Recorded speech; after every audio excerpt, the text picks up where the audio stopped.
Abdullah bin Aun, atau yang biasa dikenal dengan Ibnu Aun. Beliau digelari oleh para ulama alimul Basrah, ulamanya Basrah, dan beliau adalah sosok yang Allah beri taufik sehingga berhasil menahan emosi ketika beliau sedang berpuasa. Diriwayatkan beliau tuh punya unta yang sangat beliau kagumi. Lalu suatu hari dia suruh hamba sahaya untuk memberikan minum ke onta ini.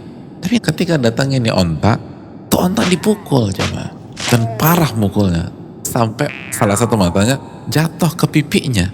Dan ketika itu terjadi, itu banyak orang mengatakan jika Ibnu Aun mau marah, ini waktunya marah, kata mereka.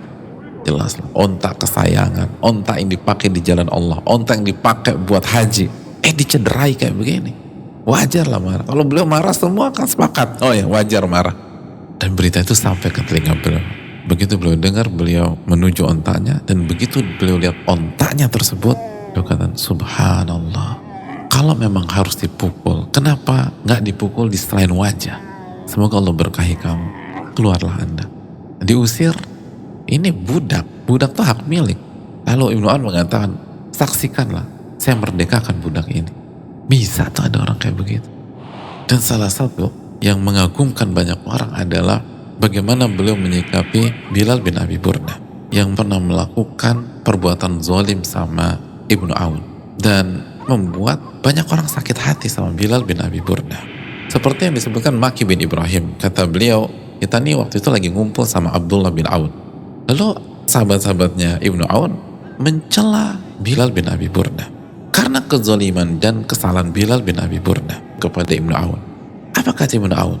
Seseorang itu awalnya di pihak yang terzolimi, lalu dia bicara dan terus bicara sampai akhirnya peta berubah. Yang awalnya dia terzolimi, jadi dia yang zolim sekarang.